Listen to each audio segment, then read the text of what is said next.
Gopal snacks નામ તો સાંભળ્યું જ છે. ગુજરાતના માણસોને ગોપાલની ઓળખાણ દેવાની જરૂર જ નથી. નાના બાળકોથી માંડીને મોટા માણસો સુધી ઓળખાણ બનાવનાર ગોપાલ સ્નેક્સ થોડાક સમય પહેલા જ સ્ટોક માર્કેટમાં લિસ્ટેડ થઈ છે અને ગોપાલ સ્નેક્સ ઇન્ડિયાની બીજા નંબરની નમકીન કંપની છે. આજે હું લઈને આવ્યો છું ગોપાલને એક ધમાકેદાર સ્ટોરી. કંપનીની શરૂઆત કેવી રીતે થઈ, કંપનીની શરૂઆત ક્યાંથી થઈ, કંપની કેટલા કરોડનું ટર્નઓવર કરે છે, કંપની ઉપર કેટલા કરોડની લોન છે, કેટલી આવક છે, બધું જ જાણવાના છે આજે આપણે આ વિડીયોમાં. તો દર વખતની જેમ શરૂઆત નાનપણથી જ કરીએ. આ વાત છે 1969ની, જ્યાં રાજકોટ જિલ્લાના ભાદરા ગામમાં બિપિનભાઈ હદવાણીનો જન્મ થાય છે. બિપિનભાઈના પિતાની પોતાની ફરસાણની દુકાન હતી અને બિપિનભાઈ સ્કૂલેથી છૂટીને ફરસાણની દુકાનમાં તેમના પિતાને મદદ કરવા માટે પહોંચી જતા હતા. બિપિનભાઈ હદવાણી ભણવામાં તો મન નહોતું લાગતું હતું એટલે તેઓ 12મા ધોરણમાં પણ ફેલ થયા. પછી તેઓ તેમના પિતા સાથે ફરસાણની દુકાનમાં જ કામ કરવા લાગ્યા. હવે બિપિનભાઈને ફરસાણની દુકાનમાં રહીને એમ થયું કે આપણું ફરસાણ તો ખાલી આપણા જ ગામમાં વેચાય છે, બીજા ગામડામાં અને શહેરમાં તો નથી વેચાતું.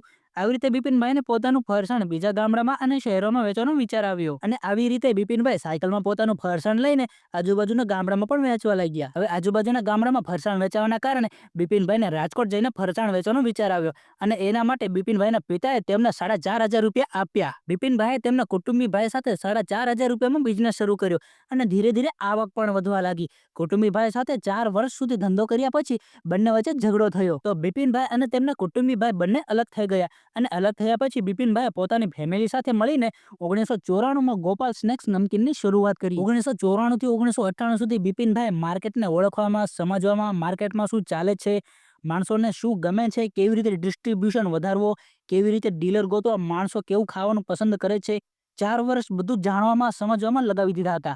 આવી રીતે બિપિનભાઈ માર્કેટ સંભાળતા રહ્યા અને ઘરે તેમના પત્ની દક્ષાબેન પ્રોડક્શન સંભાળતા રહ્યા. ધીરે ધીરે 4-5 વર્ષની મહેનત પછી સેલ્સ વધવા લાગી. ગોપાલ નમકીનની ડિમાન્ડ પણ વધવા લાગી અને પછી ડિમાન્ડ એટલી બધી વધી ગઈ કે ઘરેથી બનાવીને ડિમાન્ડ પૂરી નતા કરી શકતા. તો આવી રીતે બિપિનભાઈએ એક જમીન ખરીદીને પોતાનું મેન્યુફેક્ચરિંગ પ્લાન્ટ શરૂ કર્યો.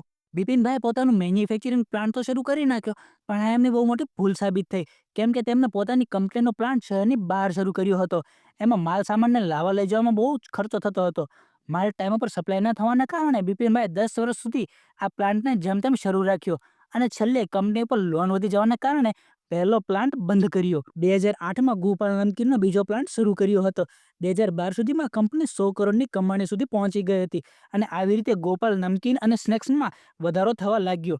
2017માં કંપની 620 કરોડની કમાણી સુધી પહોંચી ગઈ હતી. 2017માં બિપિનભાઈએ તેમની કંપનીમાં બીજા વધારાના પ્રોડક્ટ્સ વેચવાના શરૂ કર્યા. બીજી બધી કંપનીવાળા તો 5 રૂપિયામાં 25 ગ્રામ સ્નેક્સ આપતા, ત્યાં ગોપાલ નમકીન 5 રૂપિયામાં 30 ગ્રામ સ્નેક્સ આપતા.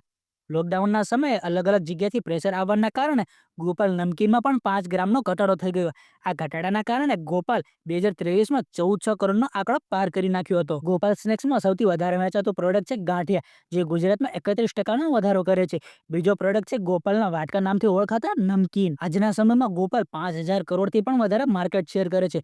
લગભગ 70થી પણ વધારે પ્રોડક્ટ છે અને 800 જેટલા ડીલર છે, 7 લાખ જેટલા રિટેલર અને 70થી પણ વધારે દેશોમાં તેમનો પોતાનો માલ વેચે છે. ગોપાલ કંપનીમાં 70થી 80% જેટલી આવક 5 રૂપિયાના અને 10 રૂપિયાના ગાંઠિયામાંથી આવે છે. બિપિનભાઈ ગુજરાતને સમજતા હતા, ગુજરાતના લોકોને સમજતા હતા, લોકોને શું પસંદ છે, શું ભાવે છે, બધું જ સ્ટડી કરતા હતા, માર્કેટને સમજતા હતા. અલગ અલગ રાજ્યમાં અલગ અલગ માણસોને શું ભાવે છે, કેટલો મસાલો નાખવો, કેટલું નમકીન બનાવવું, બધું જ ધ્યાન રાખતા હતા. તો મિત્રો, આ છે આપણા બિપિનભાઈ હદવાણી ગોપાલ સ્નેક્સની બાયોગ્રાફી. 4,000 રૂપિયાથી શરૂ કરનાર ગોપાલ નમકીન આજે 5,000 કરોડ રૂપિયાની કમાણીએ પહોંચ્યું છે. વિડીયોને લાઈક કરી નાખજો અને ચેનલને પણ સબસ્ક્રાઇબ કરી નાખજો, જેથી કરીને બીજા નવા વિડીયોની નોટિફિકેશન તમને મળતી રહે. ચંદુભાઈ વિરાણીએ બાલાજી વેફર્સની શરૂઆત કેવી રીતે કરી તે જાણવા માટે જુઓ આ વિડીયોને.